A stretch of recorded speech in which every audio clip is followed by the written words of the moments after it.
Shalom, selamat pagi buat Bapak Ibu, saudara-saudari yang dikasihi Tuhan Yesus Kristus. Firman Tuhan yang menyapa kita hari ini, yaitu tertulis dalam surat 1 Tesalonika 2 ayat 4. Sebaliknya, karena Allah telah menganggap kami layak untuk mempercayakan Injil kepada kami, karena itulah kami berbicara, bukan untuk menyukakan manusia, melainkan untuk menyukakan Allah yang menguji hati kita. Demikianlah firman Tuhan. Bapak Ibu, ada memang saatnya setiap nasihat itu mendapatkan respon yang baik dan tidak baik.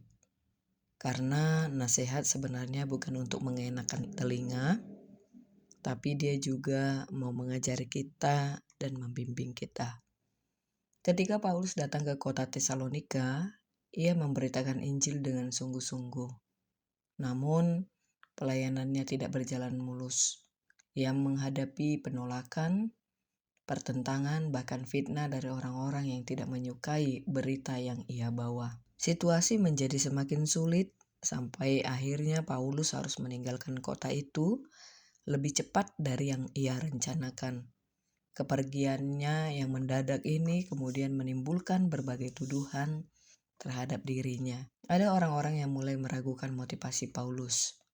Mereka menganggap ia mungkin hanya mencari keuntungan pribadi atau sekedar ingin menyenangkan orang supaya diterima. Jemaat yang masih muda imannya pun berpotensi menjadi bingung dan goyah karena pengaruh kata-kata tersebut. Dalam kondisi seperti itulah Paulus menulis surat ini kepada jemaat Tesalonika. Ia ingin menguatkan mereka sekaligus meluruskan kesalahpahaman. Di pasal 2, Paulus membuka hatinya dan menjelaskan bagaimana sebenarnya ia melayani.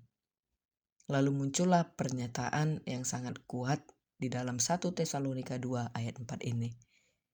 Bahwa ia telah dipercayakan Injil oleh Allah dan karena itu ia berbicara bukan untuk menyenangkan manusia, tetapi untuk menyenangkan Allah yang menguji hati. Paulus ingin jemaat mengerti bahwa pelayanan yang benar tidak tergantung pada penilaian manusia, tetapi pada kesetiaan kepada Allah yang melihat hati. Rasul Paulus menegaskan bahwa ia telah dipercaya oleh Allah untuk memberitakan Injil.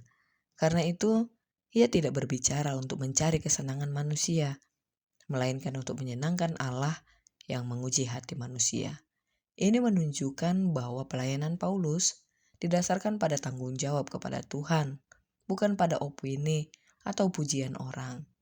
Bapak Ibu, ayat ini sangat relevan bagi kehidupan kita sekarang. Mengingatkan kita bahwa setiap pelayanan atau pekerjaan harus dilakukan untuk Tuhan, bukan untuk manusia. Ini juga menantang kita untuk memeriksa motivasi hati. Apakah tulus atau hanya ingin pengakuan? Ini juga menguatkan kita untuk tetap setia meskipun tidak dihargai atau bahkan disalahpahami. Pelayanan yang sejati itu tidak diukur dari penilaian manusia, tetapi dari hati yang berkenan di hadapan Allah. Semoga ayat ini menjadi kekuatan dan dorongan bagi kita semua. Amin. Demikianlah renungan kita hari ini Bapak Ibu. Semoga harimu menyenangkan, semangat. Tuhan Yesus memberkati. Shalom.